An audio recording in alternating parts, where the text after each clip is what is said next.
What is up, world? It's your boy Ton, and you are listening to the Wonton Wealth Podcast. Here, I'm going to unravel anything and everything commercial real estate related. And more importantly, we're going to add abundant value. So if you're ready, buckle up your eardrums.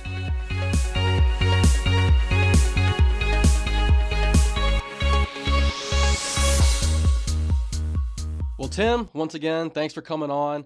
You have a ton of energy, and I can't wait to hear it on this episode. Once again, Wonton Wealth is just about commercial real estate. We're having a conversation, and we're just going to rattle on and off. For the audience, could you give us a little background or a synopsis of who you are and what you're currently doing as it relates to commercial real estate?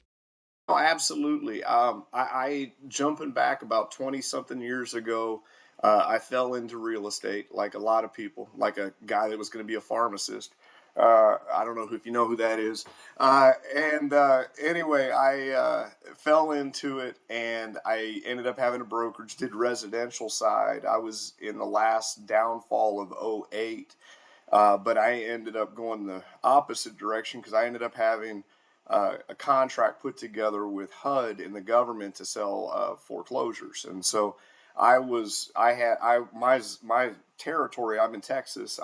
Was given from San Antonio, the north side, all the way to the south side of Dallas, and said, "Hey, go jump in." And it wasn't planned, just like anything else. Life is about your network, and things happen by keeping your ears open and listening to opportunities as they come about. For me, I happened to sell a couple houses to guys that were high up in an organization that ended up winning a contract. Next thing you know, they said, "Hey, it's time to do it." And I said, "No, I'm not selling those crap houses." And because I want houses that I can make look good and get them at top dollar. They said their exact words, "You're gonna have to pull up your big boy panties." and and they said, "You're gonna come in. You have a full contract and proposal. It's due tomorrow." And I was like, it's funny enough, you'll like this one. I was in Vegas at 11 o'clock at night when I got that call. I was coming back home, and I was like, "Guys, I am tired. There's no way." They said, "Suck it up." Anyway, so then I ended up getting into. I was selling a lot of foreclosure properties, but I was seeing the side of the investments. And so as a lot of people naturally did, started off in single family, thinking in my head that I need to learn the game before I play the game. My theory is different on that at this point, but everyone learns in different ways. But I started buying single families. Then when I was selling those, I was doing 1031s, jumping into duplex, which I saw was yours first out of the gate. And then I went to bought an apartment complex with two other people. It was called a TIC, a tenants in common. Also bought a mobile home park, RV park. So I splintered all over the place. And what has transpired is then COVID came. I reset myself and I said, you know what? Why am I going all over Texas to do investments when I know the back of my backyard better than anybody? So my rule became I will only invest and do projects within 12 miles of my house because I happen to live right on the outskirts of Austin, which is a hot market to be in a little town called Buda. The Everything is on fire where I'm at. The piece of the system is working. The city of Buda is focused on smart growth because we have a small territory zone. We have a group called the EDC. I'm not sure if you're familiar in Cincinnati. It's a economic development corporation that's focused on growth, smart growth, and the development department's all full steam. So I started 3.5 years ago a meetup in my area saying, and my only purpose was to say, what do we need and what does the city need? And I really didn't actually have a plan beyond that. What came about is the city said we need retail, we need community centers for the people in our area. We have about 19,000 people, but remember I'm right on the edge of Austin, so it's really 2 million people. And Anyway, the reason for it is there is it, we're in, I'm in a retail void, and so all the money in the area was going south of us, which is a town called Kyle, or north of us to Austin. The city wants to bring in retail and sales tax to the town itself that we can then use to reinvest in the city. So I actually ended up forming a partnership with them. It's called a P3, a public-private partnership. I had no idea what I did before I did it. I didn't know it was called a P3. Someone told me one day. I was like, okay, what? Anyway, but it's pretty cool. And I'm also doing another. We're about to break ground on that project. It's a 64,000 square foot retail, and then I'm also about finished with permitting on a 431 unit apartment complex in South Austin. And so it's everything in life for me is just like what you're doing is it's building blocks of knowledge, experiences, and then realizations, and listening to the taps on your shoulder, which way you want to go. So I just explained way more than you wanted to hear. So I'm done now. Lot to unpack here for sure. So you're flipping houses, 1031ing, and then you kind of just bought a ton of things elsewhere, but then decided that you wanted to stay within 12 miles of your local hometown, which is Yes, Austin. 12 miles of my house. House. Got it. So then you stumbled upon the EDC, and it was pronounced Buda. Yeah, it's beautiful. You nailed Okay. it. Yeah. So you it essentially just fell into your lap that you met all these, the EDC and the officials of that town, correct? Yes. And they already told you that they wanted a particular product. So that's where you came into developing retail since there's a void. Now, was this your first development project? My first one is actually the apartment complex. Okay. I'm working in a, there's a I'm not going to name the county because I don't want this coming back to me. It's 3 years, 8 months later. I'm still not permitted. It's been vicious play. We've changed, removed from the ETJ, not because we wanted to. That was my first one because I had been owning apartments and the other pieces, played around with some different development, did a bunch of rehabs, but it was one of those situations, right place, right time, and it just kind of developed into what I'm doing now. So the experiences and what I learned from with the process going through the apartment, it fed perfectly in play with what I'm doing with the retail. And on top of that, because of my lack of full term, what I did is I partnered with people that have done full term. And so it's pulling the right players together to complete a team. The way how you describe what it was is I didn't know what I was doing, but honestly, what I did was I manifested an opportunity without I was like, I don't know why, but I think this is what we need to do. Let's see what comes of it. And the very first meeting I had a county commissioner come tell me what he thought the area needed. It happened to be a city manager showed up for that meeting. I asked him to come back the following month, said, what do you think it needs? And then I had the development group, I had the EDC. So it was just this constant piece of this is what we need. And, even the reality of it is I didn't know if I could deliver whatever the need was, but it happens to be I'm partnered up because of the apartments, and I have a realtor of mine that's been working with me for 20 years. They're in the hospitality trade. They have around 8 restaurant bars all around South Austin and Buda. And the honest truth is, what we were doing is we were trying to figure out a place to drop another restaurant, and they were looking to lease. And I was like, nah, dudes, let's build something. And then it just happened to be that was the need they had. So instead of just building one site for a restaurant, well, now let's add a whole mix of retail into the game. So yeah, good times. So not a lot of people jump directly into development. And you jumped in doing multifamily, 400 units of apartments, right? I'm sure you've learned a lot of lessons there, but I want to kind of focus more so on the retail. So what was the biggest lesson learned outside of the time frame that it takes, it being always extrapolated out, that you took from that multifamily development project into this retail one? It was biggest lesson that I learned was you can either go top down or you start at the bottom and climb. And what I mean by that is when you are not unaware of who's within the city organization, you're spending hundreds of thousands of dollars on civil engineering and architecture work, to make sure. Well, first off, you're checking out zoning and everything else through due diligence. But I'll tell you what, I mean, even my retail one, I still had surprises a year and a half later, and we haven't broke ground. All of a sudden, you're like, oh crap, I'm glad that worked out. Because there's like a billion things that are associated with every aspect of it. But what I mean by top down or bottom up, so I'll give you a picture. Because in Buda, I had the city tell me what they wanted, all the way from the mayor, city manager, development department, EDC. Well, what now has transpired is it's a team effort. Even the whole development department helping me get it done.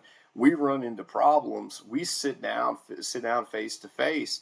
We talk it out and come up with solutions together and play forward. The opposite method is the top up. And this is where I've just spent hundreds of $1,000s. I make my first submittal over to the city. And then, somebody maybe is a little more self important on about themselves, now has the complete control of my life and everything that I've invested in. And then so it's becomes more of a struggle and a lack of communication. But yet, if you went from the top down, there is no breakdown. There is no power games that get played because their bosses. Their bosses' bosses. And so it's one of those parts where, and I'm not saying it's a normal thing, but I think that you can find it in a lot of municipalities where somebody just, they like the power and they become a blocker. And so my biggest lesson is, if you have the opportunity, take the top down every single time you can do it. I'm spitting on myself, John. I don't know why, but I guess I was like, yeah, I was make that point known. But I don't know. I mean, does that make sense to you? Yeah, yeah, no, 100%. And it also sounds like within a development project and in any project in general, real estate in particular, you need a lot of partners, right? You need a lot of people that can Yes. help you fill the void of where you're lacking. So Yes. in development in particular, because you're literally taking dirt and you're building on top of that. Outside of having the top down of all these officials and the EDC groups and all that, who would you say are your most beneficial partners that you need for your development team? So my specific team, let's just say, so I need, number one, I need someone that I can bounce a ton of ideas off, and when I want to cry in a bucket, I have someone they can hold my bucket for me. But you also need you need someone that's really well versed on the financial aspect of it. I understand enough. I'm a jack of all, not a master of the pieces. There are parts that I am the master of, but overall, that's that person that can break down and talk in a different language to financial planner, people at every single level, because there's a whole other layer of communication that occurs depending on the complexity of the project. And so it's also good to have, someone that has that full system construction management experience to understand where the potential pitfalls are going to come about. It's so that's my core team. And there's actually, on my retail project, there's five of us. Two of the guys are my restaurant partners, and but we're both all working on the same apartment project because the dirt happened to be right behind one of their properties. And so the apartment complex is right smack dab in this entire entertainment district. They built a bar there 13 years ago. It was the first thing, and now there's probably 16 bars and restaurants all falling in. And so we're dropping this apartment complex with walking trail to get everywhere. And then once because we've been talking and I understood what their needs were, that's when I was looking for, well, what could we do restaurant wise that makes sense? And it just happened to be one of my partners called me up over Christmas a year and a half ago. He said, "Hey, am I supposed to be working?" I said, I don't know. It depends on what you're doing. And he goes, have you ever looked at this 3 acres over here? And I said, no. What are you talking about? And I had drive by the same spot 3 to 4 times a day, but my stupid little blinders were on. And he said, yeah, Tim, it's got a real estate sign that's almost fallen over. And anyway, that's where it all started. Then we ended up purchasing the land next door. Was another 15 and a half acres, combining for 18 and a half acres, which was super cool. But, I don't remember your question at this point. The most beneficial partner. So you mentioned that you have someone Oh, who's yeah. financially in tuned, right? Anyone else? Yeah. I mean, yeah, so, it's the financial, the project management side, and then it's someone else that is also just, I guess you'll say, boots on the ground that can help you play through. You don't need that extra support, but for me, it's a continual sounding board, because we think very similar in a similar fashion, but it's still sometimes I question my thoughts, and so I need to get a sounding board to make sure it all does make sense. And someone that, because when our project's $29 million, and so it's someone to put your head down, because I have this button on my desk and I very rarely get to hit it. You need one that says hard. I'd be hitting it all day long. But beyond that, then it expounds, because then you need a landscape architect. But before you get to that, it was great for where I'm at in the city of Buda. We got in touch with the city of Buda along with a civil engineer and said, this is what we want to do. Can we do it? And then they broke it all. Before we had the meeting, they looked at the land, they looked at the utilities, they told us pitfalls, where we probably could have successes. And then once we understood that we could do what we wanted, then it's about the landscape architect to help us design what we want to have. And then bringing in the civil engineer to start digging in, and then you bring in your architect. So it's like the team just continually expands. Surveyors, the geo guys that are digging down in digging the holes to make sure to figure out what you're going to need to do to hold the structure. But yeah, I can't even tell you how many people are involved with my team. But I can tell you, my core team, there's 5 of us. I'm the Now, main cat herder. all these things that are moving in place, right? How often do you see that projects actually fall in line with the timeline that you've actually put down in the beginning? I don't think that exists.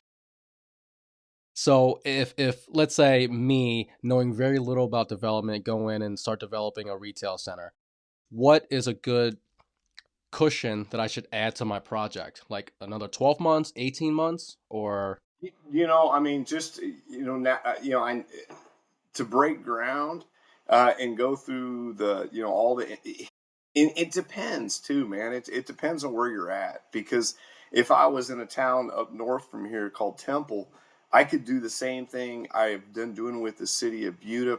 I could probably get through the whole process and started moving dirt within 7 to 8 months from the start. Here it's about a year and a half, and it's more entailed. I mean, I had to my second phase, my first phase, I was able to use the zoning that was in place. My second phase is where I'm adding a lot of entertainment, because what we're doing is we're creating a community retail site, a gathering spot. So trails, bridges connecting to like 5,000 homes. I'm adding pickleball, volleyball, a big kids play area, stage. So I'm doing all this cool stuff, but I had to go through a zoning change. And so that slowed down my second phase by almost 6 months. So realistically, once I started, if I'm hitting full tilt where I'm at, probably about a year and a half, or about a year and 6 to 7 months, I should be breaking ground. I'm right now behind by 1 month, and I'm just behind. I'm waiting for the final round of underwriting from the bank for my construction loan, because we start off with us breaking ground, moving dirt, and we hit to a certain price point, and then that's when the construction loan falls in behind it. But we have to have that fully approved before we start the project, because once we get guys working, we don't want them to stop work, of course not. because that costs more money. Exactly, exactly. And you don't Yeah. you don't want to bleed that much in a development project. Well, and like you're asking on time wise, because I also know that once I break ground, I'll have my shells in place 11 months from that point. And so a shell, I'm given what they call a cold dark shell. I'm given a concrete pad, walls, ceiling. I'm going to have studs on the inside, all the utilities sitting at the wall. Tenant now comes in and does the improvements to the site or to their location. It takes them anywhere from 4 to 6 months to complete their part of the project, and then they can open up. But from like right now, I foresee that we'll be complete with the project, have every tenant open and operational probably end of 27. Wow. Okay. That's the so I your perspective changes in terms of what's fast and what's slow. Oh, most certainly. Most certainly. Yeah. Now, you mentioned that you went through a zoning change because you wanted to add, Yes. a couple of these additional amenities.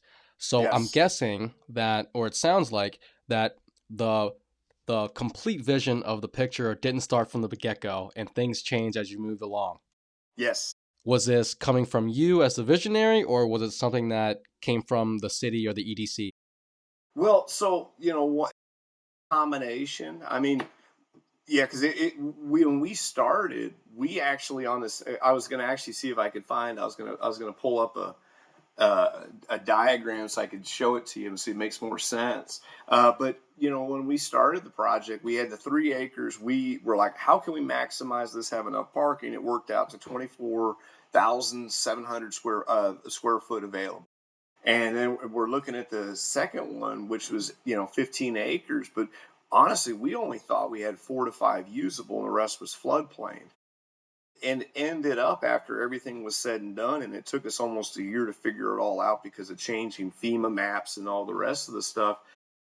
Ended up being let's see, I think I got it right there. It ended up being where we actually have 8 usable acres. So we doubled up what we thought we had.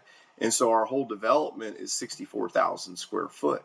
But it changed. And so it was a modification. And then it was, I mentioned already the landscape designer, which is an essential aspect to a project.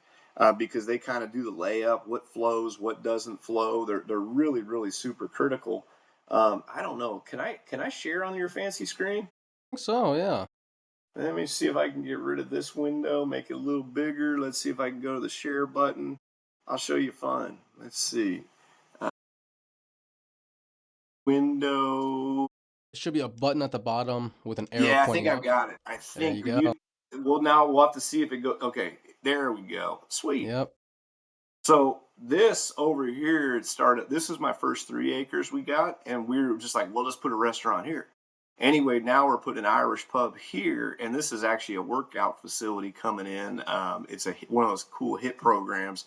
But this 15 acres, this was the mystery one. We didn't. We really thought we had like this part of the window to work within, and the rest of it was all just trash. And then, but yet the seller was selling it like it was all premium and all usable, and which wasn't the fact. But what we did is we went to we had talked prior about Kiyosaki. There was a book, one of his stories. He talked about buying a ranch. I don't know if you remember it, where he bought a ranch and then he was like, "Gosh, I'm paying a lot to have this ranch." So what he ended up doing is he subdivided it, sold off one piece of the parcel, paid for the other parcel. Now he had it free and clear. Well, I was looking at this land and I knew it was way overpriced. I was like, I know the city wants this. I said, I wonder if they'll partner with us and so that we can actually take down the dirt. So what we're doing is there's this line right here coming on the backside. That's my floodplain line. So Oh. all land on this backside, it goes all the way to this creek back here. All of this is going to be turned over to the city. I call it donating. They call it selling. Tomato.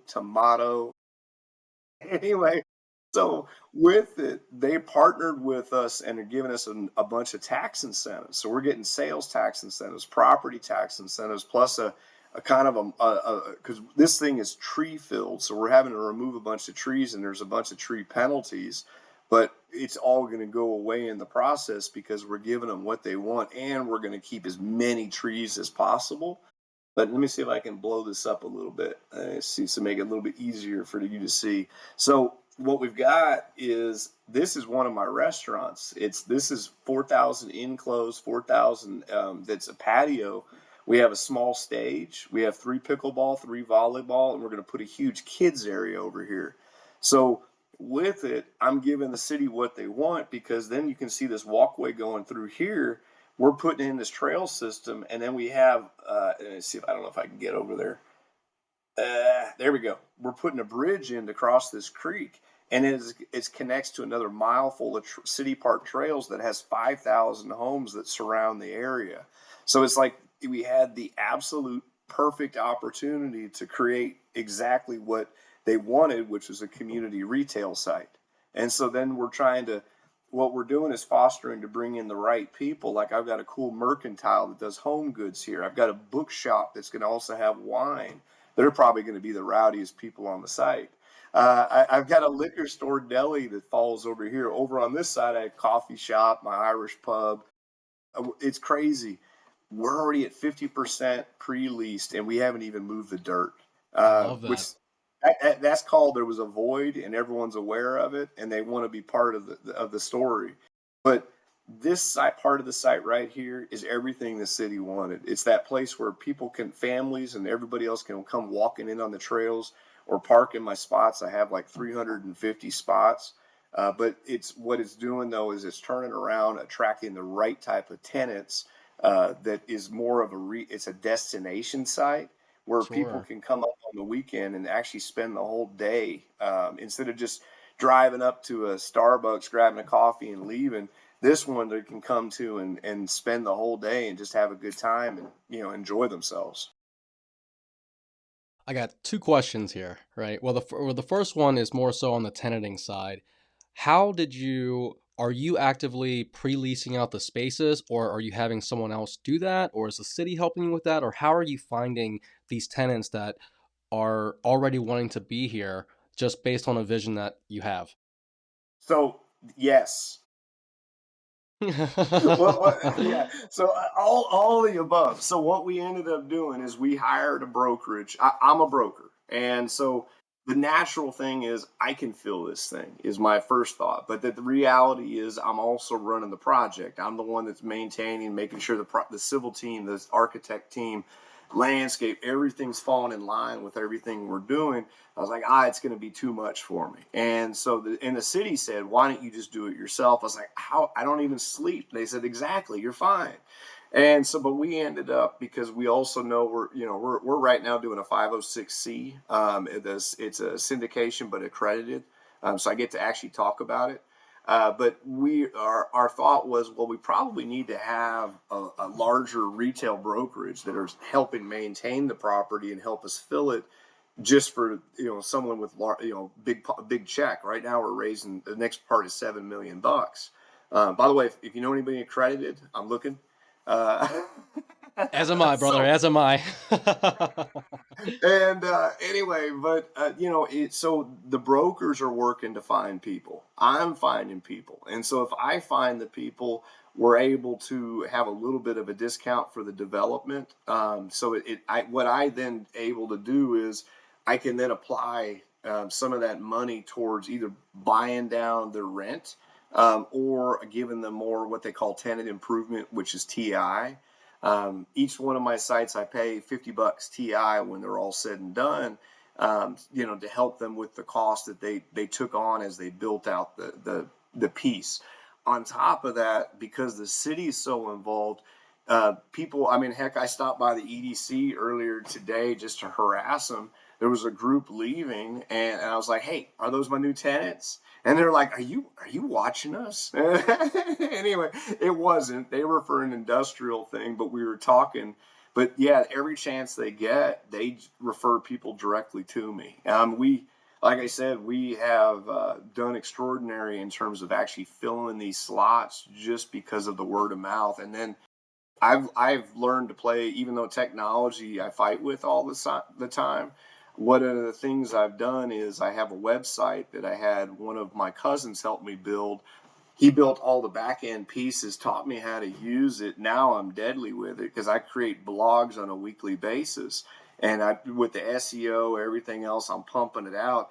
It's funny, if you go to Google right now and type in the word roundabout and the word Buda, the first 7 pages I have almost completely filled with articles or blogs that I've written or just anything about this site. It's just nuts. No, I see it. It's pretty and extensive. but yeah, well, and like last weekend, a perfect example is on Sunday, because I said I don't sleep and I don't stop, which is a problem. I need to work on that. I don't know about you, John, if you have that, if you know how to stop. Do you stop and smell the roses very well? Not a lot. I But wish I I could. ended So that was the first half of my conversation with Tim Dowling on commercial development projects. Tune in again next week to hear the rest of his story. And that's a wrap. If you've made it this far, that means you've listened to the entire episode, so thank you. I hope you enjoyed it, and if you did, please leave a review on Spotify, Apple Podcasts, or wherever you're listening from. And if you've learned something or found it useful, share it with one of your homies. And if you want to get in touch with me, I'm pretty active on IG. My handle is pro_TANH. Reach out, let me know what you liked, what you didn't like, or what you want to hear about in the future. I'm here to tailor this to you. Until next time.